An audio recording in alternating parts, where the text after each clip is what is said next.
एकदन्तं महाकायकं लम्बोदरं गजाननं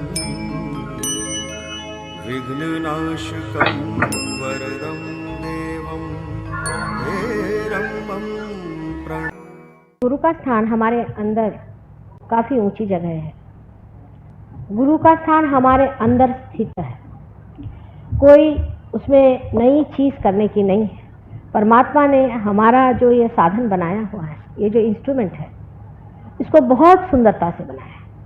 इसके एक एक चक्र जो कि हमारे लिए अदृश्य ही है लेकिन अंदर स्थित है और जिससे ये दृश्य जगत हमें जान पड़ता है, बहुत सुंदरता से रचे हुए हैं। किंतु मनुष्य अति पे रहता है, हमेशा अति पे जाने की वजह से उसने अपने इस साधन को बिगाड़ लिया है। उसी प्रकार गुरु का जो स्थान है उसे भी मनुष्य ने बुरी तरह से बिगाड़ लिया। अभी गुरु का स्थान हमारे अंदर इस पूरी जगह या प्रांत में है, इस पूरे देश में गुरु का स्थान है। पेट के अंदर चारों तरफ नाभि चक्र से जुड़ा हुआ। नाभि चक्र पे मैंने एक दिन पहले बात की थी, जिसमें मैंने विष्णु की शक्ति का वर्णन किया था और विष्णु की शक्ति के ही कारण आज आप अमीबा से इंसान बने हैं और उसी शक्ति के कारण आप इंसान से अति मानव बनने वाले हैं। अब ये जो गुरु की शक्ति हमारे अंदर परमात्मा ने पहले ही से स्थित की हुई है, इसके लिए अनेक गुरुओं के अपने अंदर अवतरण हुए हैं। अब पहले हम लोग देखें कि गुरु तत्व बना कैसे, इसको समझना चाहिए कि गुरु तत्व अनादि है और वो कैसा बनाया गया। हमारे अंदर तीन शक्तियाँ अदृश्य रूप से कार्यान्वित रहती हैं। प्रथम शक्ति जो है उसको हम कहते हैं महाकाली की शक्ति। आप कहिए कि आपके अस्तित्व की शक्ति, जिससे आप में अस्तित्व है, इस सृष्टि में अस्तित्व है, इस संसार में अस्तित्व है, वो शक्ति महाकाली की है जो हमारे अंदर ईड़ा नाड़ी से चलती रहती है। इस ईड़ा नाड़ी का स्थान हमारे बाईं ओर, जिसे कहना चाहिए कि लेफ्ट साइड में रहता है और लेफ्ट साइड की ईड़ा नाड़ी लेफ्ट साइड की सिंपैथेटिक नर्वस सिस्टम को चालित रखती है। इसलिए लेफ्ट साइड की जो हमारी ईड़ा नाड़ी है वो हमें इच्छा देती है। इच्छा करने से ही मनुष्य कार्यान्वित होता है और इसलिए दूसरी जो राइट साइड की जो पिंगला नाड़ी है वो हमें क्रिया शक्ति देती है। इसको हम महासरस्वती की शक्ति कहते हैं। तो हमारे पास एक तो महाकाली की शक्ति है और दूसरी हमारे पास महासरस्वती की शक्ति। क्योंकि हम इनके नाम अंग्रेजी में नहीं कह सकते, इसलिए बहुत से लोग सोचते हैं ये बड़ा अनसाइंटिफिक मामला है, लेकिन इससे बड़ा साइंस और कोई नहीं हो सकता। क्योंकि जो चीज़ आपने देखी नहीं, जो आपके लिए अलग है, जो परोक्ष में है, जिसे आपने जाना नहीं, जो ऊपर में है उसे आपने देखा, लेकिन अगर पीछे की इसकी शक्ति ही को आपने नहीं जाना है तो उसके बारे में बात करने से भी आप विश्वास नहीं कर सकते। लेकिन सहयोग में जब कुंडलिनी जागरूक हो जाती है और जब कुंडलिनी ऊपर की ओर उठने लग जाती है, तब आप देख सकते हैं कि ये दोनों नाड़ियों के असंतुलन आदि अनेक दोषों के कारण कुंडलिनी किस तरह से रुक जाती है, फिर किस तरह से उसे संतुलन देना पड़ता है। ये दोनों शक्तियाँ एक और तीसरी शक्तियों से प्लावित हैं जो कि महत्वपूर्ण है और जो ही हमारी कमाई है। आज हमारी मानव चेतना जिस स्तर पे पहुंची है, ये हमारी तीसरी शक्ति की द्योतक है। ये महालक्ष्मी की शक्ति है। इस शक्ति से हम आज अमीबा से इंसान बने। अगर मनुष्य अमीबा रह जाता तो क्या हर्ज था? कौन सी ऐसी आफत आई हुई थी कि इतनी योनियों में से गुजार के आज मनुष्य का सुंदर स्वरूप परमात्मा ने निर्माण किया? क्या कभी आप सोचते हैं कि क्यों परमात्मा ने हमें मनुष्य बनाया? क्या विशेषता हमारे अंदर है जिसकी कि हमें अभी तक गंध भी नहीं और हम जानते भी नहीं हैं, उसकी हमें खबर भी नहीं है कि हम किस लिए संसार में आए हैं। ये साधन जो विशेष तरह का एक मानव बनाया गया, ये किस लिए बनाया गया? इस मानव को पहले समझ लेना चाहिए कि ये महालक्ष्मी शक्ति से हमारे अंदर आज इस स्थिति में पहुंचा है जहां मानव चेतना पहुंची गई। विस्तार पूर्वक मैंने एक दिन पहले दादर में सब कुछ बताया था, इसलिए इन तीनों शक्तियों के बारे में मैं अधिक चर्चा नहीं करूंगी। लेकिन ये तीनों शक्तियां हमारे अंदर हैं और इन तीनों शक्तियों का समन्वय जहां होता है, ये तीनों शक्तियां जब एकत्रित हो जाती हैं और इन तीनों शक्तियों का जब बिल्कुल बाल्य स्वरूप पैदा हो जाता है कि जो किसी भी चीज से खराब नहीं हो सकता, जिसके अंदर किसी भी तरह की त्रुटियां नहीं आ सकती, जिसके अंदर किसी तरह का अहंकार नहीं आ सकता, जो बिल्कुल हमेशा नवीन रहता है, ये तत्व गुरु तत्व है। बालक के अंदर अहंकार नहीं होता, बालक के अंदर किसी चीज से लगाव नहीं होता है, वो पूरी तरह से निर्लिप्त रहता है।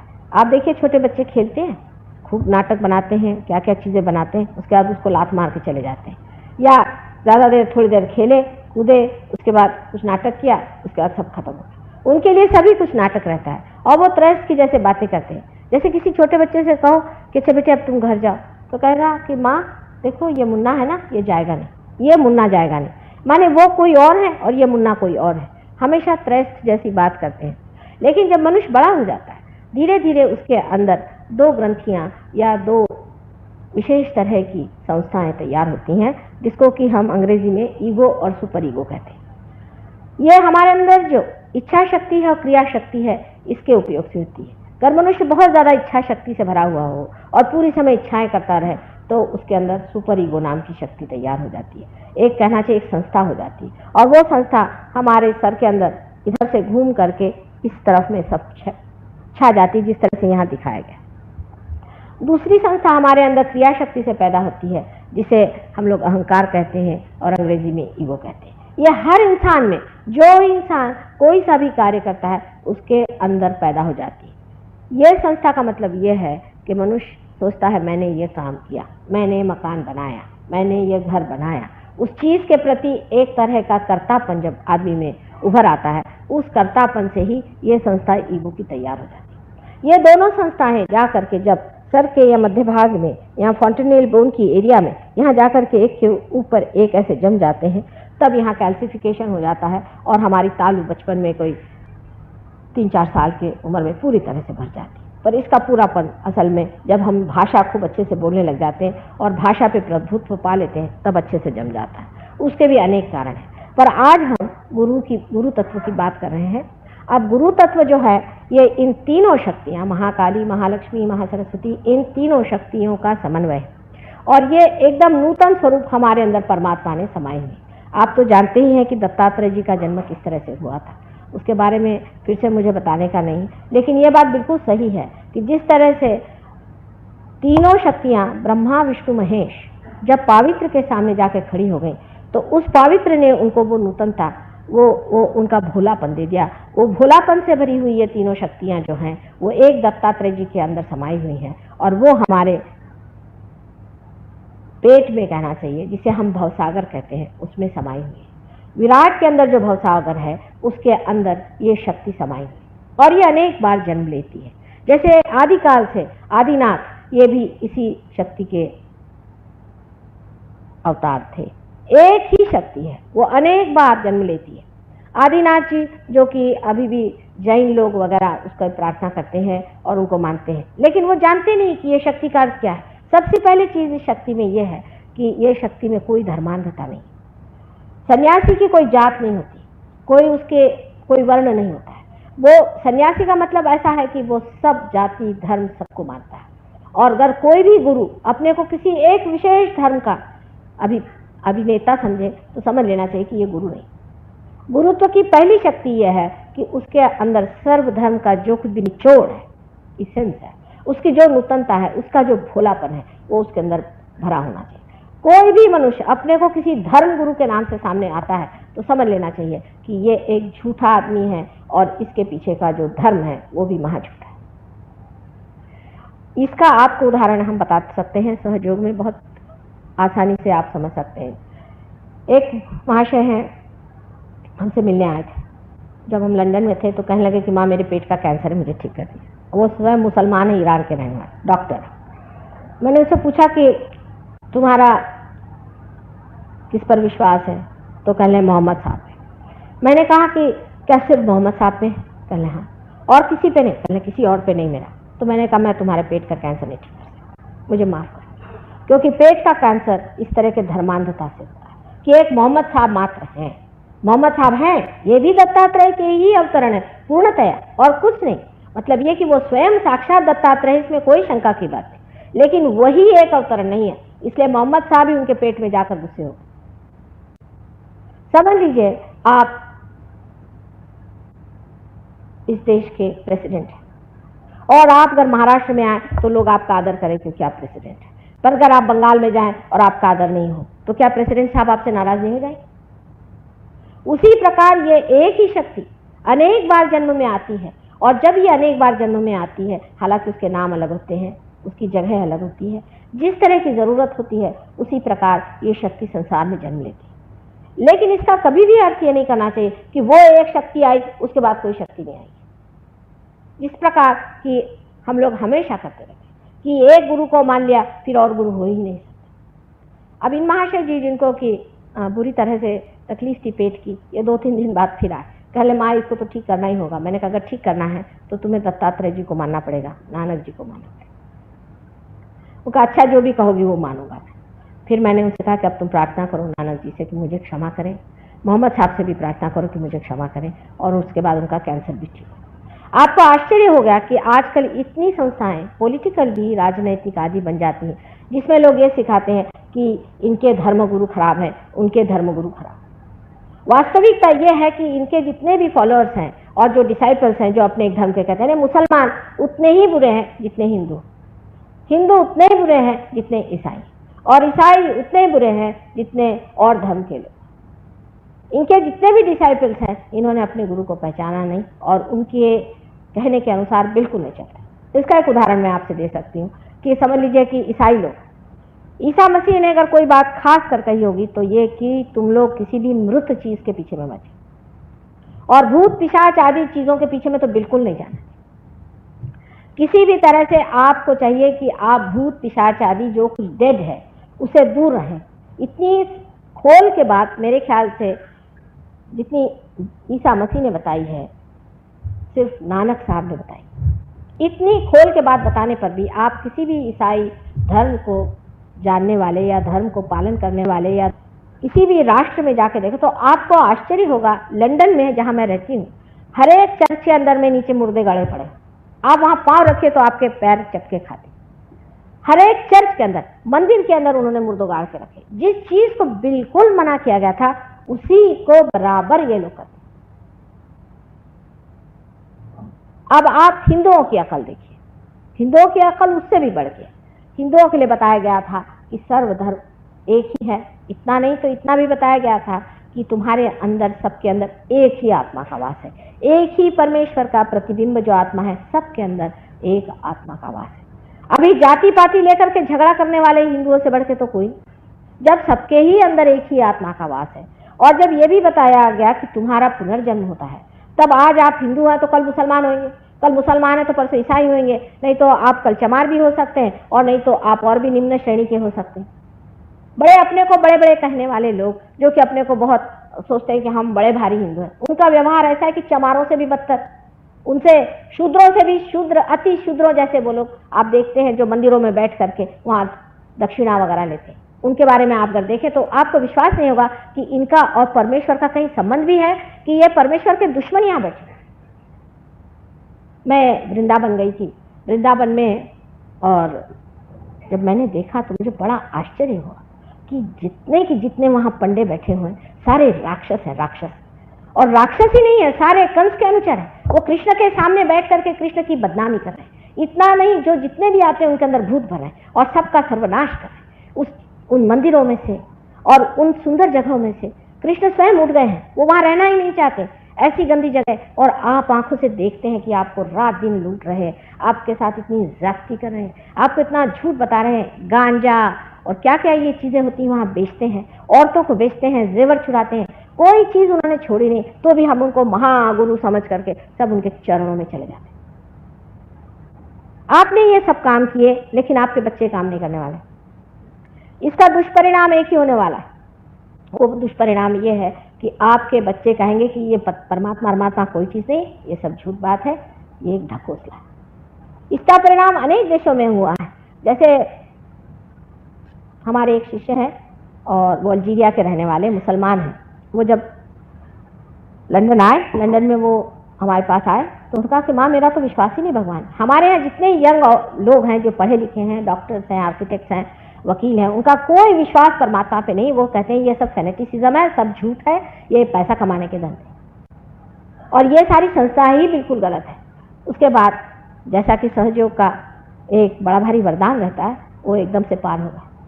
पार होने के बाद वो सहयोग में जम गए। उन्होंने 500 लड़कों को पार करा और उनका परमेश्वर पे विश्वास बिल्कुल दृढ़ करा दिया। क्योंकि जब आप एक एक्सट्रीम से, एक अति से दूसरे अति पे जाते हैं, तभी बीचों बीच ये गुरु तत्व आपको पकड़ लेता है।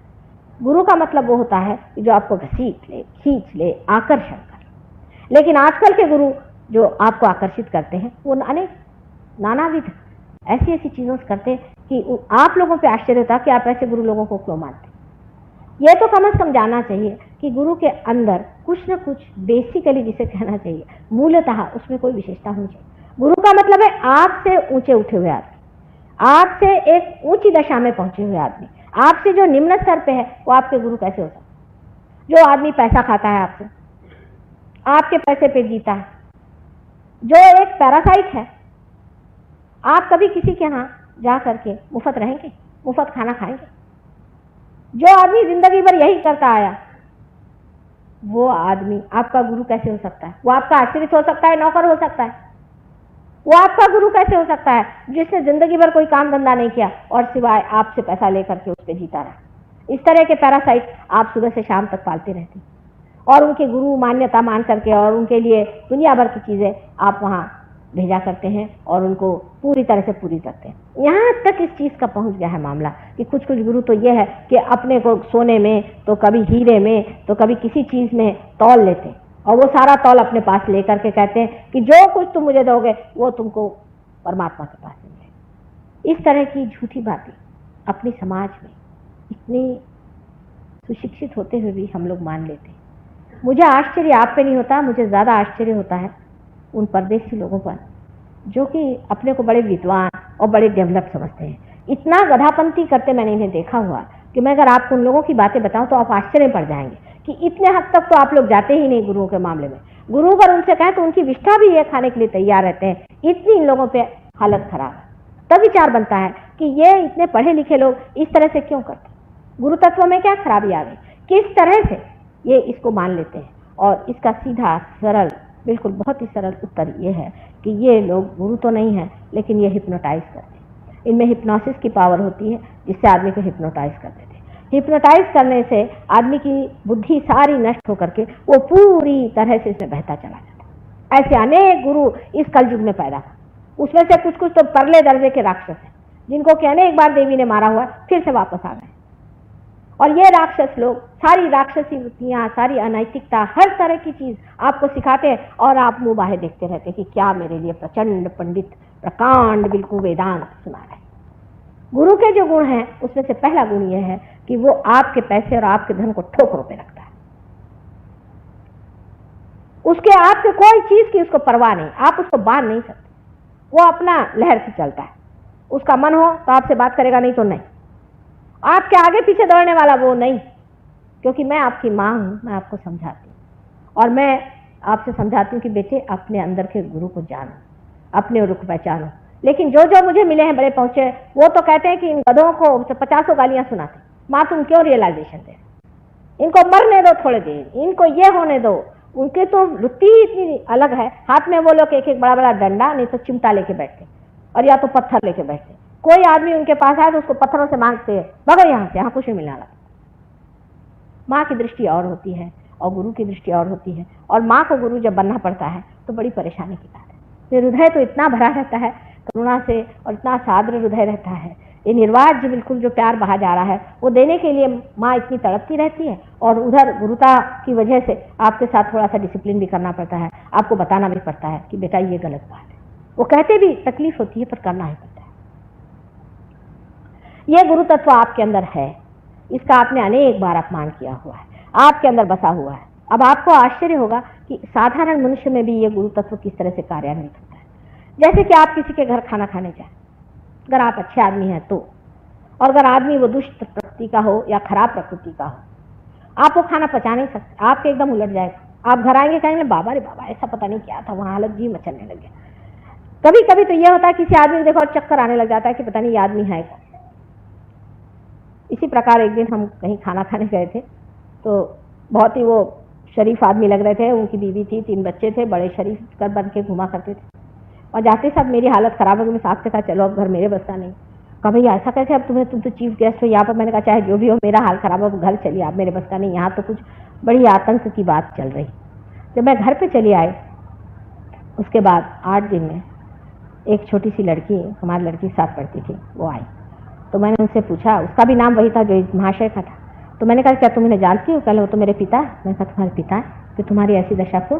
कहले उन्होंने मेरी माँ को छोड़ दिया, मेरी माँ की सारी प्रॉपर्टी ले ली और अब इस औरत को रखा हुआ है घर में, और ये 3 बच्चे जो हैं वो ऐसे ही उनके आए। और उसके आंख से एकदम आंसू छल चला पड़े। कहले मेरी माँ बहुत सरल स्वभाव की थी, इतनी रोई, इतना चीखा, पर इन्होंने उसे छोड़ दिया और इस औरत को अपने पास रख लिया। अब देखिए कि उस घर में जो दुख था, उस घर में जो तकलीफ उस औरत की थी, उससे सारा वातावरण बिल्कुल दूषित था। और मैं वहां उनकी सारा जो आमोद प्रमोद हो रहा था, जो बिल्कुल हिस्सा नहीं ले पा रही थी। मेरा जी खुद इतना दुखी हो रहा था और आंखों से आंसू बार बार टपक पड़े। ఒక్కసారి శ్రీ మాతాజీ గారు ఇచ్చిన సందేశాన్ని క్లుప్తంగా తెలుగులో చూద్దాం. ఈ రోజు ఇచ్చిన స్పీచ్ 1979 సెప్టెంబరు 26 ముంబై. దీనిలో మనకి అర్థమవుతుంది తెలుగులో ఏంటంటే, గురువు స్థానం మనలోనే ఉంది. పరమాత్మ మన యొక్క శరీరాన్ని ఎంతో సుందరంగా తయారు చేశాడు. దానిలో ప్రతి ఒక్క చక్రాన్ని ఎంతో అద్భుతంగా సూక్ష్మ వ్యవస్థను తయారు చేయడం జరిగింది. కానీ మనకి ఇవేవి తెలియనప్పటికీ బాహ్యంగా దాన్ని మనం ఉపయోగించుకుంటూ ఉంటాం. మనిషి అతిగా ప్రతి దాని వెనక వెళ్ళడం వలన అంతర్గత సాధన అనేది పూర్తిగా వదిలివేయబడింది. గురువు స్థానం కూడా బాగా పాడు చేసుకున్నాడు. గురువు గురువు స్థానం మన లోపలే ఉంటుంది. నాభి చక్రం వలన మనం అవివా నుంచి మనిషిగా మారడం జరిగింది. అదే నాభి వలన మనిషి మహామనిషి అంటే సాధకునిగా మారగలడు. అలానే మహాకాళి శక్తి మనలోని అస్తిత్వాన్ని ఏర్పరుస్తుంది, ఇచ్ఛాశక్తిని ఇస్తుంది. ఎడమ వైపు అంతా కూడా మనకి ఇడానడిని సంరక్షిస్తూ ఉంటుంది. అలానే పింగళ నడి క్రియాశక్తిని ఇస్తుంది, చాలా గొప్ప శక్తి. అలానే మరి మూడు యొక్క శక్తి అయినటువంటి మహాలక్ష్మి శక్తి, దీని వలన మనం పరిణతి అమీబా నుంచి మానవు నుంచి సాధకునిగా మారే శక్తి, ఈ యొక్క మహాలక్ష్మి శక్తి మన లోపల ఉండడం వలనే జరుగుతుంది.